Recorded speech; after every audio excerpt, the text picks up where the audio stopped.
Let's look at the greatest fight ever between a former employer and an ex-employee that's now playing out in real time, with Elon Musk effectively firing Donald Trump, but losing $40 billion in wealth in order to do it.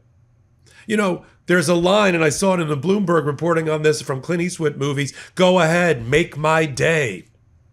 How many bullets do I have in the chamber? Here, Elon Musk doesn't seem to care, because he just got his rocks off for $40 billion of loss of net worth after the market hammered him for fighting with Donald Trump, leading to Donald Trump firing SpaceX, which is, we don't have a NASA anymore. The entire rocket program, the entire reusable rocket program, shuttle program, International Space Station, all offloaded effectively to Elon Musk. A little bit of origin with Jeff Bezos, but really Elon Musk.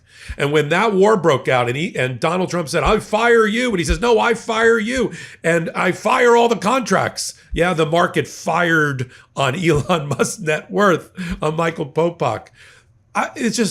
You can't make this stuff up. He's the ultimate insider, the whistleblower, Elon Musk, and he's crapping all over Donald Trump, even if it means losing tremendous amount of wealth. Let's cover it right here on MeidasTouch Network and on Legal AF. What happened?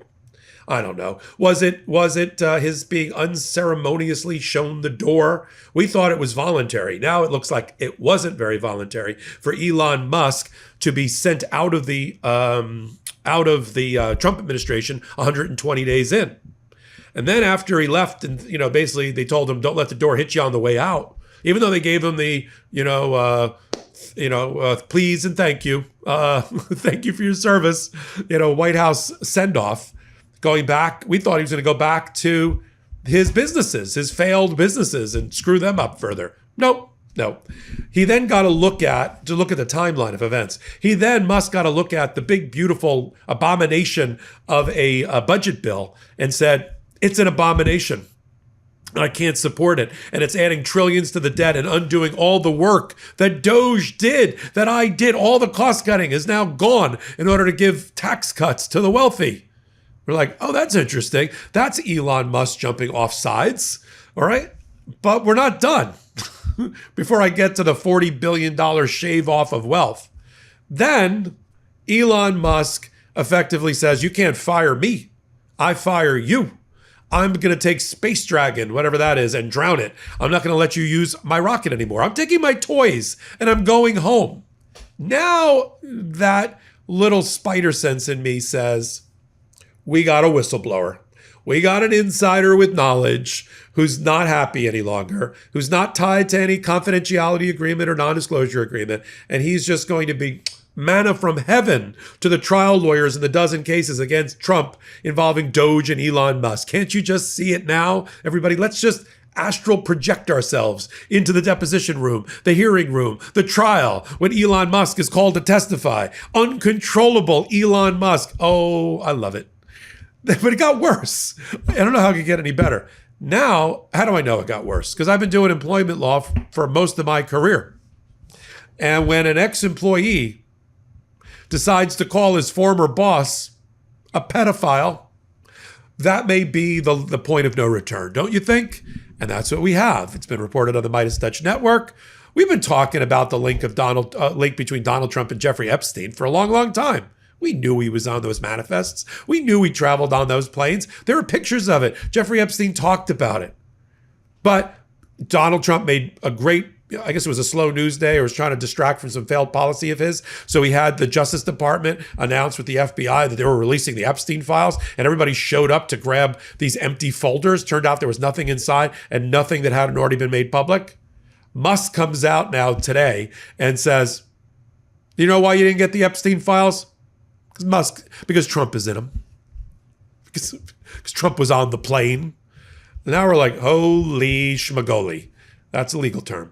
We now have the rogue ultimate insider whistleblower calling the former boss a pedophile. There's no other way to put it. And I thought, well, let's put a lid on that for the day, don't you think, folks? And the market, meantime, is reacting in real time to Elon, mainly down. I don't know why I'm doing up. The roller coaster down down, down, sell, sell, sell. So you just hear, you know those shot they always give you of those light blue coated, usually guys on the trading floor at the New York Stock Exchange. It's always like one guy like this. I assure you, and I've been on the stock exchange, they're yelling, sell, sell, sell. And his Tesla stock is just plummeting. Then the tit for tat continues. Donald Trump could have gotten rid of a Securities and Exchange Commission case against Elon Musk a long time ago, but he didn't. And now there's a new filing that's due in that case. We'll have to see what Elon Musk then. And I think what we're going to see is this alliance of, wait for it, Elon Musk and those law firms that Donald Trump went after, try to put him on the crap list, try to make them radioactive, and they beat Donald Trump. 4 major law firms, General Block, Wilmer Hale, Perkins Coie, all those firms getting together. You know they're trying to reach out to Elon Musk to try to get him to testify in the cases against Donald Trump. Before our next sponsor, Laundry Sauce, I thought, well, I don't really have a choice other than Ocean Breeze or Meadows spraying laundry detergent for my clothes. And let's be real, guys, doing laundry, well, sucks. But what doesn't have to suck is your laundry detergent. That's why Laundry Sauce has created the world's best smelling laundry pods, so your clothes don't have to smell like your grandmother's perfume anymore. Imagine stepping into a room smelling like Australian sandalwood. This rugged, warm, earthy scent is guaranteed to get you compliments with every hug. And warning, using Laundry Sauce will cause you to be known as the guy who always smells amazing. And I hope that's okay with you. Don't stress about remembering to put on cologne, because everything you run through the wash will now have a cologne quality scent. Each Laundry Sauce pod is highly concentrated with more advanced cleaning power than traditional liquid laundry detergents and is enriched with bioenzymes. They don't just smell incredible, they tackle the toughest stains while also reviving fabrics. For a limited time only, our listeners get 20% off your entire order when you use code LegalAF20 at LaundrySauce.com. That's 20% off your order at LaundrySauce.com with promo code LegalAF20. It's time to get saucy. Laundry Sauce's jumbo-sized laundry pods are ultra concentrated with more cleaning power per ounce than typical watered-down laundry detergents.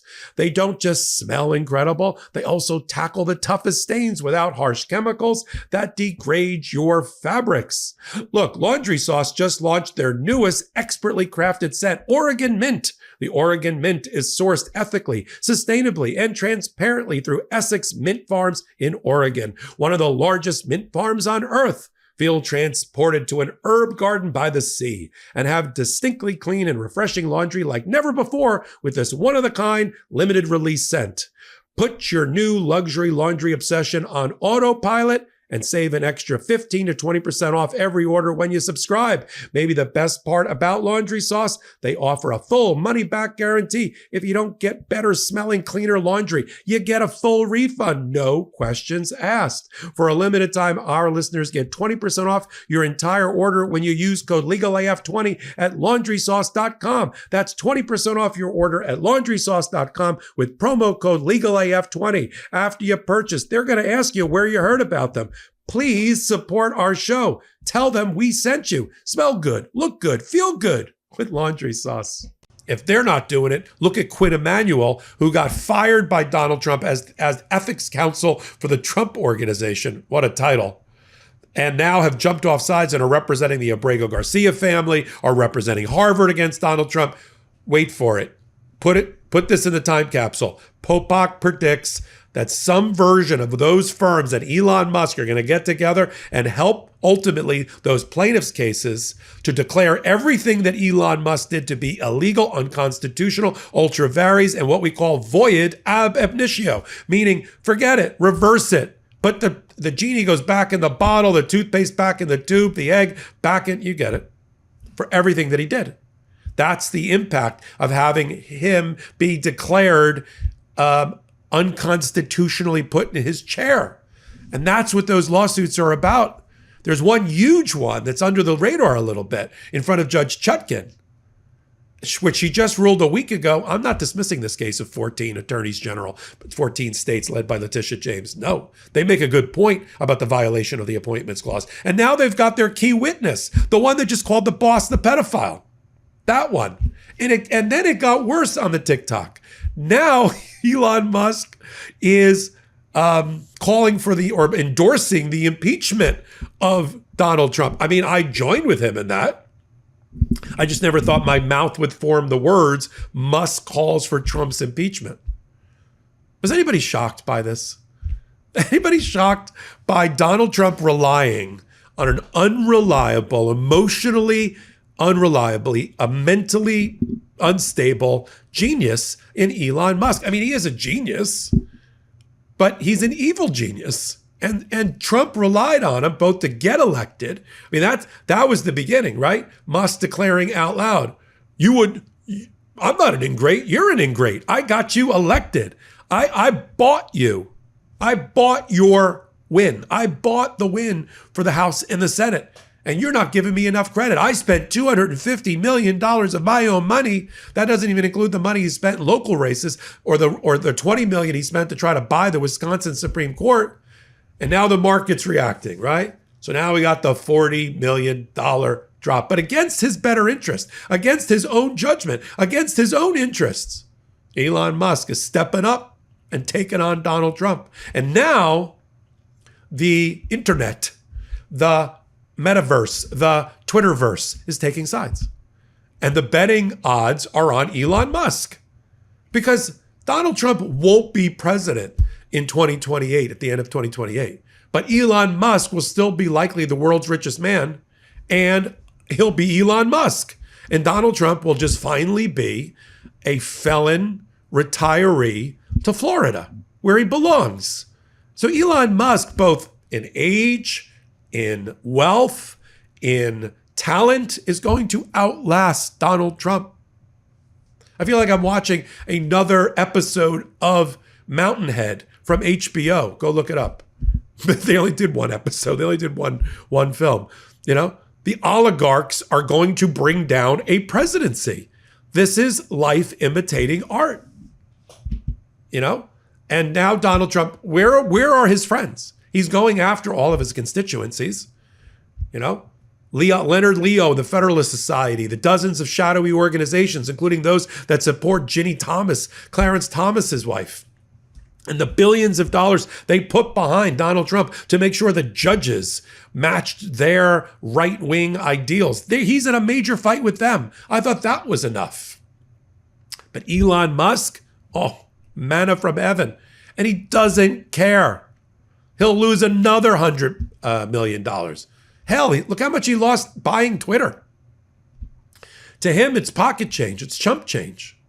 You know, he'll go out of the space business. He'll go to Mars on his own without the contracts with the federal government. But I'm here to report on it, one way or the other, on the MeidasTouch Network and on Legal AF. I'm Michael Popok. Follow me on Legal AF, the podcast, Legal AF, the YouTube channel. Come on over there. Help us continue to grow that channel. And Legal AF, the Substack. And one last thing. I got a new podcast, sort of like this, but longer. It's called The Intersection with Popok. It's every Tuesday, 8 p.m. Eastern Time on the MeidasTouch Network. We rebroadcast it on Legal AF YouTube channel, and then I do kind of follow-up episodes about every day at that same intersection of law and politics. So until my next report, I'm Michael Popok. Can't get your fill of Legal AF? Me neither. That's why we formed the Legal AF Substack. Every time we mention something in a hot take, whether it's a court filing or a oral argument, come over to the Substack. You'll find the court filing and the oral argument there, including a daily roundup that I do called, wait for it, Morning AF. What else? All the other contributors from Legal AF are there as well. We got some new reporting. We got interviews. We got ad-free versions of the podcast and hot takes. Where? Legal AF on Substack. Come over now to free subscribe.